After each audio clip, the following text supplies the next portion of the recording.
Bismillahirrahmanirrahim. Assalamualaikum warahmatullahi wabarakatuh. Materi hari ini saya akan menyampaikan tentang how to write KD and make some indicator. Jadi dari kelompok 1 yang kemarin hasilnya masih banyak beberapa kesalahan terkait penulisan KD dan juga pengembangan indikator. Oke, yang pertama,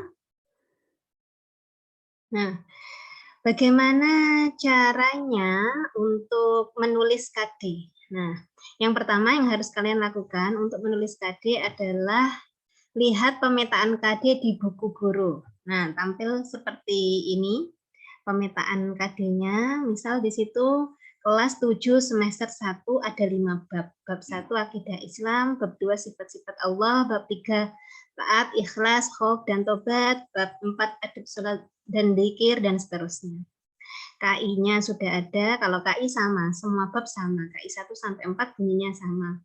Kemudian untuk KD-nya, bisa dilihat di situ untuk bab 1, 1.1, 2.1, 3.1, dan 4.1. Kemudian untuk bab 2, 1.2, 2.2, 3.2, dan 4.2.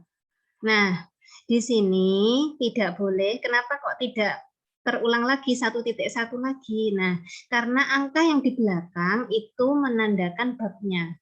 Jadi kalau 1.1 tandanya adalah KD dari kompetensi 1 bab 1.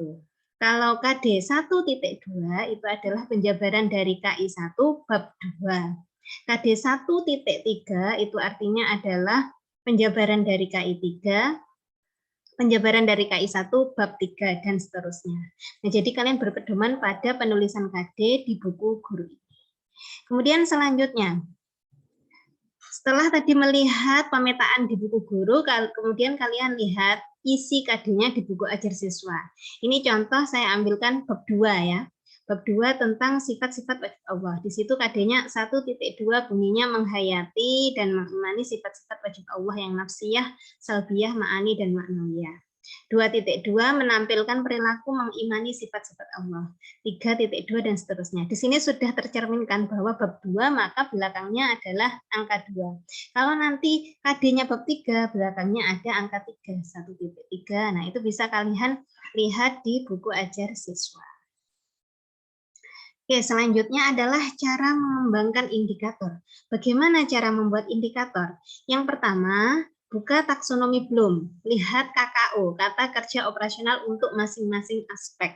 Nah, nanti file taksonomi Bloom akan saya share di grup WhatsApp. Nah, silakan nanti kalian bisa melihat KKO dari masing-masing aspeknya. Nah, ini contohnya KKO aspek kognitif, yaitu dilambangkan C. Di situ ada C1 sampai C6. C1 sampai C6 di situ adalah melambangkan jenjang. Jenjang dari mengingat, memahami, menerapkan, menganalisis. Semakin tinggi C-nya, berarti dia jenjangnya lebih tinggi. Paling tinggi itu menciptakan, C6, menghasilkan sebuah karya. KKO aspek kognitif. Nah, kalian bisa memilih dari C1 sampai C6 ini bebas sesuai dengan materinya. Kalian bisa misalnya menjelaskan, mengartikan, atau mendefinisikan. Di situ di C2 ada, kemudian ada memerinci, menelaah, dan seterusnya. Nah, kalian bisa membuat indikator dengan melihat KKO ini, aspek kognitif. Kalau aspek kognitif berarti dari KD 3 ya, misalnya 3.1.1. Nah, mendefinisikan atau mengartikan. Kemudian KKO aspek afektif. Jadi KKO itu tidak hanya aspek kognitif saja, tetapi juga aspek afektif. Aspek afektif ini bisa kalian buat membuat indikator dari penjabaran KD 1 dan 2. Karena KD 1 dan 2 adalah penjabaran dari KI 1 dan 2, yaitu aspek afektif, sikap sosial, dan juga spiritual. Nah, di sini jenjangnya ada 5, A1 sampai A5. Kalian bisa memilihnya. Selanjutnya ada KKO aspek psikomotor atau dilambangkan P. Di sini ranahnya meniru, manipulasi, presisi, artikulasi, dan naturalisasi dari P1 sampai P5 yang paling tinggi. Kalian bisa mengambil misalnya KD nomor 4, mau kalian buat 2 indikator ataupun 3 indikator, KKO-nya ambil di sini.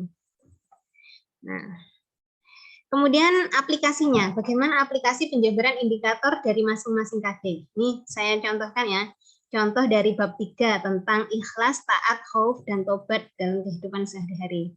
Nah, ini contohnya. Misalnya KD 1.3, menghayati sifat ikhlas, taat, khauf, dan tobat dalam kehidupan sehari-hari.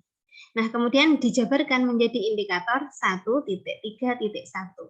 Yaitu menyatakan bahwa sifat ikhlas, taat, khauf, dan tobat adalah perintah dari Allah. Kemudian membiasakan 2.3, membiasakan perilaku ikhlas, taat, khauf, dan tobat dalam kehidupan sehari-hari. Di sini dijabarkan menjadi satu indikator 2.3.1. Melaksanakan perilaku ikhlas, taat, khauf, dan tobat dalam keseharian. Nah, jadi ini mencerminkan ya sikap. Indikator 1 dan 2 di sini mencerminkan sikap. Kemudian 3.3 ini adalah aspek kognitif, memahami pengertian, contoh, dan dampak positif sifat ikhlas, taat, khauf, dan tobat. Di sini dijabarkan menjadi 4. Yang pertama 3.3.1 menjelaskan pengertian. Kemudian menunjukkan contoh, menyebutkan dampak positif, kemudian menyebutkan dalil tentang sifat ikhlas, taat, khauf, dan tobat. Nah, kalian menjabarkan indikator di sini, misalnya 4 indikator, merujuk pada materi yang ada di buku ajar siswa dan juga dikembangkan. Misalnya, di buku ajar tadi tidak ada dalilnya, kalian kembangkan lagi. Nah, jadi dari situ menjabarkan indikatornya. Kemudian ini contoh indikator dari aspek psikomotorik. Nah, ini KD-nya 4.3. Menceritakan kisah-kisah yang berkaitan dengan dampak positif dari perilaku ikhlas, taat, khauf, dan tobat. Kemudian indikatornya ada 2, 4.3.1, mencari kisah-kisah dan menyampaikan kisah-kisah itu di depan kelas. Nah, dari sini bisa dipahami ya. Silahkan nanti apabila ada pertanyaan bisa didiskusikan terkait dengan penomoran KD dan juga pembuatan indikator. Untuk materi hari ini saya kira sekian. Wassalamualaikum warahmatullahi wabarakatuh.